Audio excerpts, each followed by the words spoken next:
نحمده ونصلي ونسلم على رسوله الكريم أما بعد فأعوذ بالله من الشيطان الرجيم بسم الله الرحمن الرحيم صدق الله العلي العظيم رب العالمین ہمیں نور قرآن پاک سے منور فرمائے، آمین۔ یا ایھا الناس، اے لوگو، ضرب مثل، ایک مثال بیان کی جاتی ہے، فاستمعوا له، بس تم غور سے سنو۔ ان الذین تدعون من دون اللہ، وہ جنہیں اللہ کے سوا تم پوجتے ہو، لن یخلقوا ذبابا، وہ سارے بت مل کر ایک مکھی نہیں بنا سکتے، وَلَوِ اجْتَمَعُوا لَهُ، اگرچہ وہ سب جمع ہو جائیں۔ تو جو بے جان بت ہے وہ مکھی تک پیدا نہیں کر سکتے، وہ خدا اور الہ اور معبود کیسے ہو سکتے ہیں؟ خیر، یہ تو بتوں کا ذکر ہے۔ دنیا کے سارے انسان مل جائیں، دنیا کے سارے سائنسدان مل جائیں تو جہاز تو بنا سکتے ہیں، ایٹم بم تو بنا سکتے ہیں، لیکن مکھی کو وہ بنا نہیں سکتے۔ مکھی اور جانور اللہ تعالیٰ کی وہ تخلیق ہے کہ سب اسی نظام کے تابع ہیں۔ کوئی ایسا نہیں کہ ہم پر اور یہ چیزیں جو ہیں خود ایجاد کریں اور ایک مکھی بنا دیں۔ اللہ تعالیٰ نے اس چھوٹی سی مکھی میں وہ طاقت دی ہے کہ اسے اپنے تمام معاملات کی سمجھ ہے۔ وہ جس چیز پر بیٹھنا چاہتی ہے بیٹھتی ہے، اٹھنے والے ہاتھوں کو دیکھ کر اڑ بھی جاتی ہے۔ بلکہ اس کی آنکھ کے بارے میں آپ سائنسی تحقیق تو پڑھیں کہ اس کی آنکھ صرف آگے کی طرف نہیں دیکھتی، چاروں طرف دیکھتی ہے۔ چھوٹی سی مکھی، اس کی آنکھ کتنی چھوٹی ہوگی؟ تو سائنسدان یہ تو بیان کرتے ہیں، لیکن یہ بیان نہیں کرتے کہ اس مکھی میں طاقت و قدرت پیدا کرنے والا اللہ تعالیٰ ہے۔ تو وہ اللہ کی قدرت و طاقت پر ایمان لائیں۔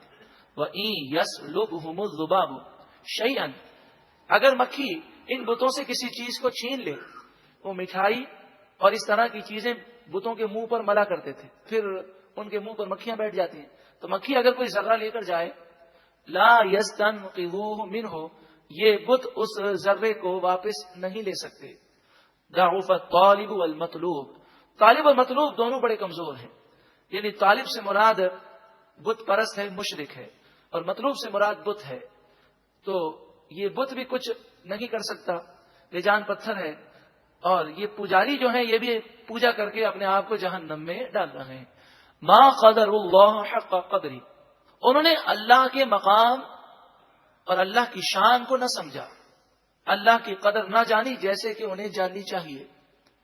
بعض مشرکین بتوں کی جو شکلیں بناتے ہیں، ان سے جب پوچھا جائے تو وہ کہتے ہیں کہ ہمارا خیال ہے کہ اللہ تعالیٰ اس شکل میں ہوگا۔ تو انہوں نے اللہ کی شان کو نہ جانا۔ ان اللہ لقوی عزیز، بے شک اللہ تعالیٰ ضرور قوی ہے، غالب ہے۔ اللہ یصطفی من الملائکۃ رسلا ومن الناس، اللہ تعالیٰ فرشتوں سے اور لوگوں میں سے رسولوں کو منتخب فرماتا ہے۔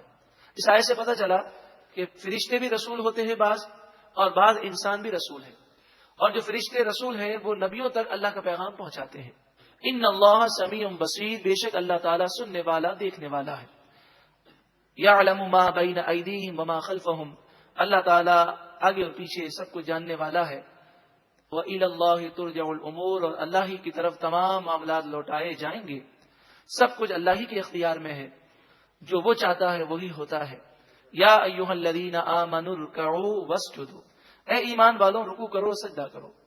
علماء احناف کے نزدیک یہ قاعدہ ہے کہ جب سجدے کے ساتھ رکوع کا ذکر ہو تو اس سے سجدہ تلاوت مراد نہیں ہے بلکہ نماز مراد ہے۔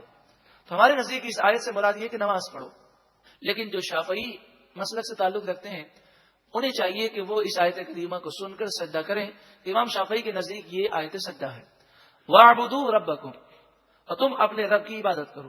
وَافْعَلُوا الْخَيْرَ، اور تم نیکی کرو۔ لَعَلَّكُمْ تُفْلِحُونَ، تاکہ تم کامیاب ہو جاؤ۔ وَجَاهِدُوا فِي اللَّهِ حَقَّ جِهَادِهِ، اللہ کی راہ میں وہ کوشش کرو جو کوشش کرنے کا حق ہے، یعنی اپنی صلاحیتیں اللہ کی راہ میں لگا دو۔ هُوَ اجْتَبَاكُمْ، وہ اللہ ہے جس نے تمہیں چن لیا۔ وما جعل علیکم فی الدین من حرج، اور دین میں تمہارے لیے کوئی مشکل نہ رکھی۔ دین پر چلنا آسان ہے، اگر ہمیں مشکل لگتا ہے تو یہ ہمارے نفس کا قصور ہے۔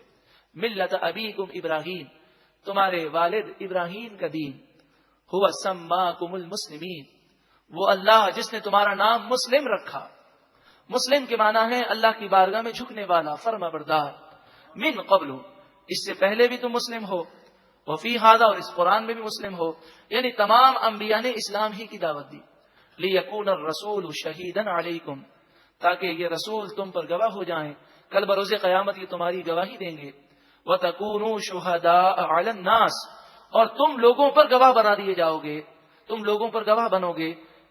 ہماری امت کے نیک لوگ کل بروز قیامت گواہی کے مقام پر فائز ہوں گے، ان کا مقام و مرتبہ بیان کیا جائے گا۔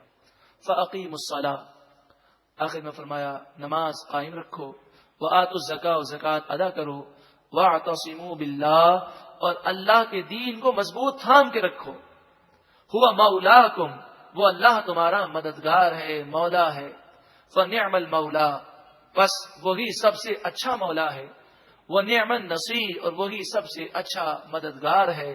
رب العالمین سورہ حج کی 17ویں پارے کی ساری برکتیں ہمیں عطا فرمائے، اور دنیا اور آخرت میں غیب سے ہماری مدد فرمائے۔